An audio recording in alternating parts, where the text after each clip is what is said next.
Hey guys, welcome back to another video.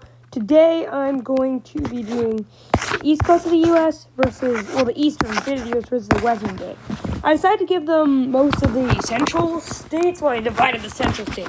So I felt like if the west coast needed Texas because, like the east coast has New York, Pennsylvania, Florida, Illinois, and all of this entire area is pretty weak. I think the only states that have Texas are California, Oregon, and Washington. So I decided to at least give them Texas to even out the odds.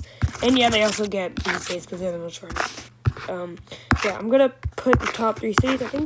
I think they're LA, San Francisco, and Houston. Although I have no idea. I know one of these is New York. I think one is Miami. I'm just doing cities I know, and I think one of them is Boston, so I'm going to do those 3 cities. Again, I don't know. I might be mixing everything up. For all I know, no, it's not Miami. It's Chicago, New York, and Boston, I think. Yeah, I forgot about Chicago. That's technically in the East Coast, even though it's more in the central, close to the central states. Anyways, I should probably start the video. So yeah, the East Coast begins by pushing through here, most likely. Now, I think the East Coast is generally stronger than the West Coast, at least in population, so the West Coast is not going to be faring well, especially until the Pacific armies get here. I'm counting every state its own country, basically, here. Also, the reason I sound kind of weird is because actually I'm sick with COVID for now. So that's why I sound like I have a stuffy nose, because I do. Sorry about that. So yeah, anyways, let's continue. Now, I feel like the main army would be here trying to take out Texas before the Californian and Washingtonian reinforcements arrive.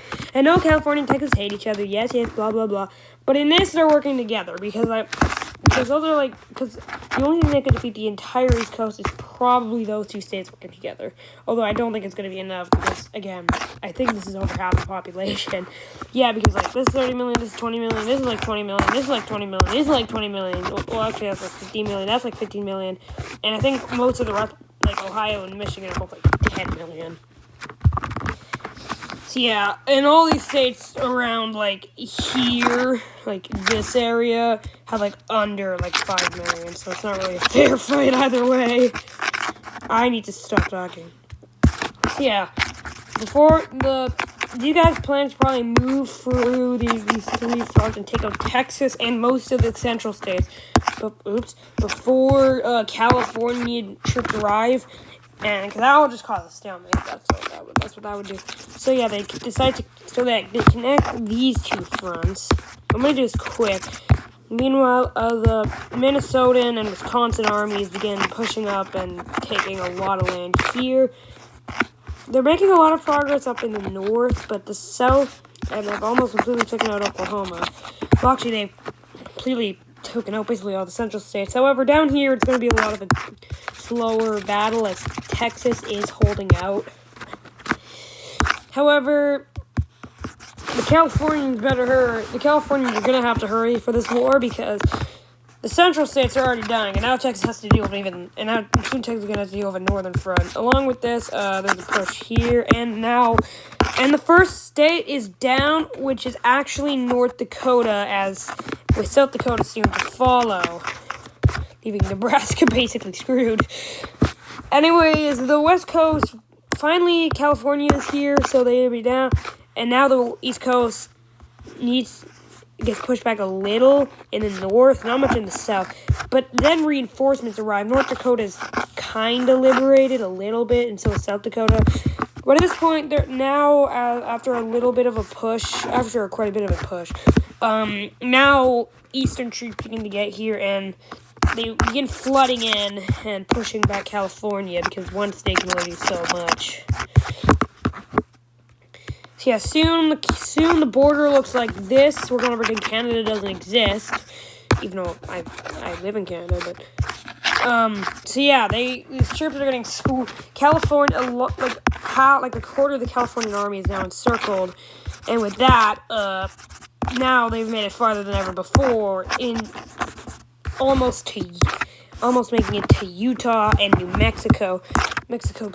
However, they still haven't been able to take out Texas.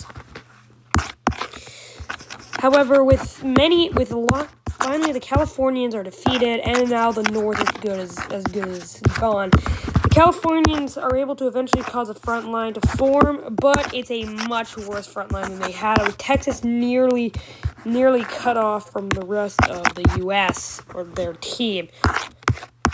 This area is probably part of the bloodiest battles, but the bloodiest battle so far is just starting as the Battle of Houston begins.